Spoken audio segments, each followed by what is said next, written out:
when people talk about the things that could impact someone's sleep, the list usually includes things like exercise or stress management. Yeah, but there's another very essential part of your life that could have a big effect on the quality and quantity of your rest, and that is food.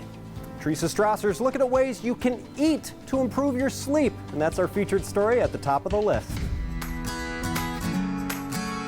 When most folks think of food, they think of their taste buds and their waistlines. But one thing that people haven't really thought about is how can food affect your sleep? Dr. Michael Bruce, the sleep doctor, says knowing how to eat can help to improve your sleep. And the first thing to know is there is no one-size-fits-all diet. Each type of dietary plan, if you will, is going to have differing effects on your sleep, right? So as an example, if you did a paleo or a keto diet where you're primarily protein-based, what you're actually going to find is your alertness level is going to go through the roof. Carbs, on the other hand, have the opposite effect. What happens is carbohydrates release something called serotonin in our brain, and serotonin is the calming hormone. This is why we call that stuff like mac and cheese comfort foods, because it makes us feel comfortable, right? It increases that level of serotonin. He says having a little bit of carbs before you hit the hay can be helpful.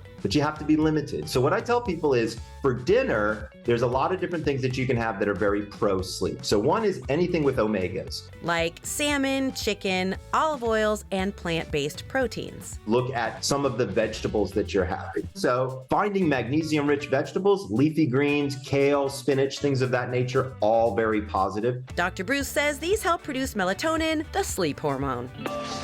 Keep in mind that food affects your circadian rhythm. When people are thinking about ways to use food to help them optimize their sleep, it's about timing. This involves what he calls your sleep chronotype. These are individual sleep schedules. Lions are early risers, bears are in the middle, and night owls are called wolves. Consistency really does matter here. So just like I tell people, wake up at the same time every day, if it's possible, have dinner at the same time every single evening. This sends a signal to your brain that it's time to digest and then get ready for sleep. The more consistent you are, the more your body knows when to sleep. Finally, he says your meal timing affects gut health. Your gut is the thing that is digesting all the food. So all the food comes in and then it's got to create all these enzymatic reactions. Something called your microbiome is really heavily at work. It turns out that microbiome also runs on a circadian cycle. What's interesting here is that you also have a gut microbiome circadian rhythm. Different than digestion, it appears to occur after digestion. So if you stop eating for 2 hours before lights out, this will allow your microbiome to receive the information as well as the mass and then be able to distribute it as it needs to. To learn more, head to thesleepdoctor.com.